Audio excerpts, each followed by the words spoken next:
नमस्कार दोस्तों। अक्सर जब हम किसी शव यात्रा से गुजरते हैं या शमशान की आग को देखते हैं तो मन में एक सिहरण पैदा होता है, एक सवाल जो सदियों से मानवता को डराते भी है और उत्सुक भी करता है। मरने के बाद क्या होता है? हिंदू धर्म के 18 पुराणों में से एक ऐसा ग्रंथ है जो इस रहस्य की पर्दे खोलता है। इसे हम गरुड़ पुराण कहते हैं, लेकिन इसे केवल मृत्यु से जोड़ना गलत है। यह ग्रंथ तो जीवन जीने की सबसे बड़ी शिक्षा है। आज के इस विशेष एपिसोड में हम गरुड़ पुराण की उस यात्रा पर चलेंगे जो जन्म से शुरू होकर मृत्यु के दहलीज को पार करते हुए मोक्ष तक जाती है। इससे पहले कि हम मृत्यु के बाद की बात करें, हमें यह जानना होगा कि इस पुराण का नाम गरुड़ क्यों है और भगवान विष्णु ने यह गुप्त ज्ञान पंछियों के राजा गरुड़ को ही क्यों दिया।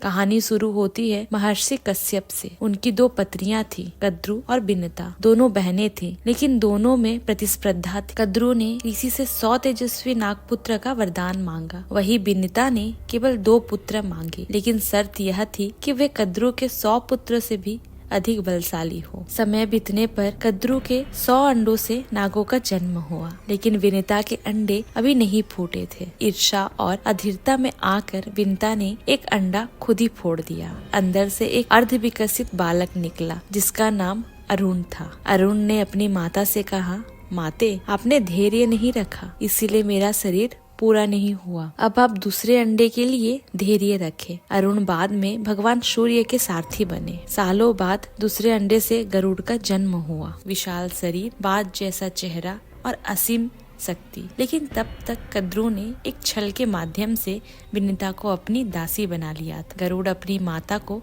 दासी के रूप में नहीं देख सके। उन्होंने अपने सौतेले भाई नागों से पूछा कि उनकी माता की मुक्ति का उपाय क्या है। नागों ने कहा, अगर तुम स्वर्ग से अमृत कलश लाकर हमें दे दो तो हम तुम्हारी माता को आजाद कर देंगे। गरुड़ निकल पड़े स्वर्ग की ओर। उन्होंने इंद्र की सेना को परास्त कर दिया। जब वे अमृत लेकर लौट रहे थे तब भगवान विष्णु उनके पास आए। विष्णु जी ने देखा कि गरुड़ के हाथ में अमृत है, लेकिन उनके मन में लालच नहीं है। उन्होंने अमृत की एक बूंद भी खुद नहीं चखी। विष्णु जी ने प्रसन्न होकर गरुड़ को वरदान दिया और अपना वाहन बना लिया। यहीं से गरुड़ और विष्णु का संवाद शुरू हुआ। गरुड़ ने भगवान से इंसानों की मृत्यु, उनके कष्ट और आत्मा की गति के बारे में कई प्रश्न पूछे। उन्हीं उत्तरों का संकलन गरुड़ पुराण में है। गरुड़ पुराण कहता है कि मृत्यु कोई अचानक होने वाली घटना नहीं है, यह एक प्रक्रिया है। जब किसी मनुष्य की मृत्यु का समय निकट आता है तो उनकी इंद्रियां शिथिल होने लगती है। वह चाहकर भी बोल नहीं पाता। उसके सामने पिछले पूरे जन्म की घटनाएं किसी फिल्म की तरह घूमने लगती है। जैसे ही प्राण निकलते हैं 2 यमदूत आते हैं। पुराणों के अनुसार आत्मा का स्वरूप उसके कर्मों पर निर्भर करता है। अगर व्यक्ति सात्विक था तो उसे एक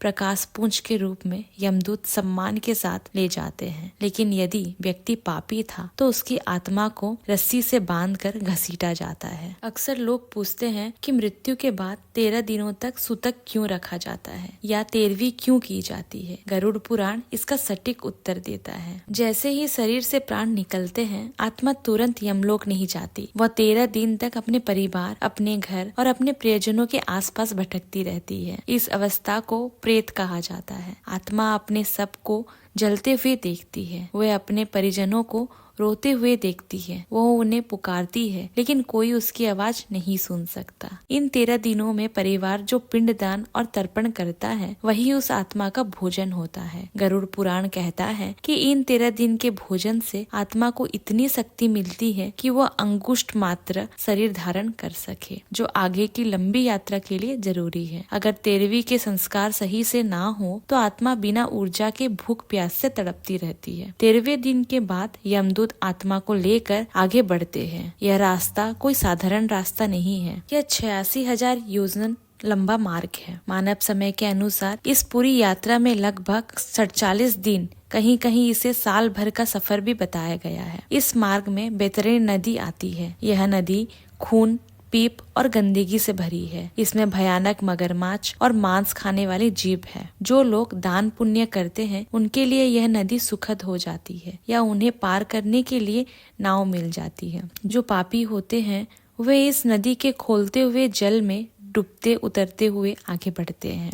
वहाँ विराजमान होते हैं चित्रगुप्त, ब्रह्मांड के सबसे बड़े ऑडिटर। उनके पास हर इंसान के अच्छे और बुरे कर्मों का एक एक पल का हिसाब। यहाँ कोई वकील काम नहीं आता, कोई झूठ नहीं चलता। चित्रगुप्त जब हिसाब पढ़ते हैं तो यमराज न्याय करते हैं। जो औसत कर्म वाले लोग हैं वे पितृलोक जाते हैं। जिन्होंने परोपकार, भक्ति और निस्वार्थ सेवा की है वे स्वर्ग लोक। जिन्होंने दूसरों का हक मारा है, हिंसा की है या अधर्म, वे नरक लोक जाते हैं। गरुड़ पुराण में 28 मुख्य नरकों का वर्णन है। यह डराने के लिए नहीं बल्कि इंसान को सचेत करने के लिए लिखा गया है। जो दूसरों की संपत्ति हड़पते हैं वे तामसी कहलाते हैं। जो दूसरों को कष्ट देकर अपना पेट पालते हैं वो रोग कहलाते हैं। जो निर्दोष जीवों की हत्या करते हैं उन्हें उबलते हुए तेल की कढ़ाई में डाला जाता है। यह दंड प्रतीकात्मक हो सकते हैं लेकिन इनका संदेश साफ है। आपके हर कर्म का एक प्रतिफल निश्चित है। जब आत्मा अपने पापों और पुण्य का भोग कर लेती है तो उसे फिर से नया शरीर मिलता है। गरुड़ पुराण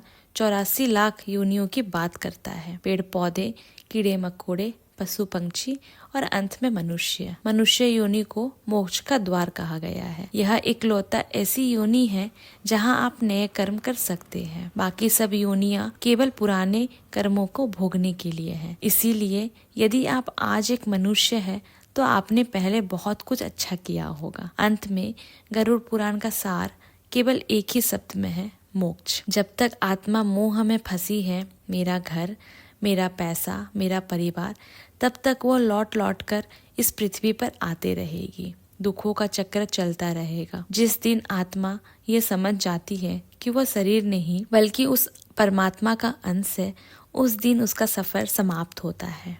वह अमृत को प्राप्त कर लेती है। तो अगली बार जब आप गरुड़ पुराण के बारे में सुने तो याद रखिएगा कि यह मरने के बाद की डरावनी कहानी नहीं है। यह जीते जी संभलने की एक चेतावनी है। यह हमें सिखाता है कि हाथ में अमृत कलश होने के बाद भी लालच ना करना ही सबसे बड़ी सिद्धि है। तो दोस्तों, ये थी मेरी कहानी। आपको अगर मेरी कहानी पसंद आई हो तो चैनल को सब्सक्राइब करना ना भूलना, लाइक और शेयर जरूर करना। मिलते हैं अगली नई कहानी में। तब तक के लिए धन्यवाद। जय हिंद। हर हर महादेव।